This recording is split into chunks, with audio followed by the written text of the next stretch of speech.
Every day at this time, OBMMI, they provide the most comprehensive, accurate, timely, and interactive analysis of pricing ever conducted in the mortgage industry, calculated from actual lock rates with consumers across 35% of all mortgage transactions nationwide. They do not tell us points paid, points received, or the APR. They tell us the number you need to put in your mortgage calculator to get that principal and interest payment. Don't have a mortgage calculator? Get it. It's free. rsrlinks.com/mobile app.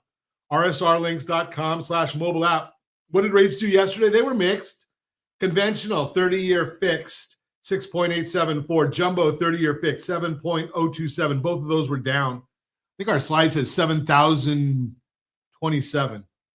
Or is it my eyes? FHA 30-year fixed, 6.566. VA 30-year fixed, 6.449. Those were both up. The USDA loan, 6.495. Rural areas, generally no down payment, 6.495. That was down in the best loan on the market because you get liquidity. Home Select loan, gethomeselect.com, gethomeselect.com. Let's see what the markets are doing today. The S&P 500 is now up 4.74. The 10-year Treasury is down. That's the yield, 5 basis points. The mortgage bond, that's up 22 basis points. Remember, the bond and the yield go in opposite directions. The mortgage bond being up 22 basis points means that interest rates on home loans, most likely they're going to be down today. You got to qualify. That's just the way it works. But the question we have to ask is why? Because those information I just shared with you, that's all available on the super secret website, google.com. So let's take a look and see what's driving all of these things from the markets. Well, we got the GDP number. Second reading, first quarter, GDP was reported at a negative 2%, which would improve from a negative 0.3%.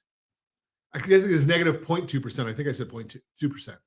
Personal spending was weaker than expected. That's what you and I are spending, rising by only 1.2% versus the estimate of 1.8%. This slowdown can be a signal of less pricing pressure, which would mean lower inflation. Lower inflation, good for bonds. Apartment List released their new INRED index this morning, showing that new rents rose 0.4% in May and are still down 0.5% year over year. This is the time of year when we typically see rental prices rise, but this rise is weaker than we have seen in previous years. Additionally, the vacancy rate remained unchanged at 7%, the highest on record since they started tracking this metric in 2017.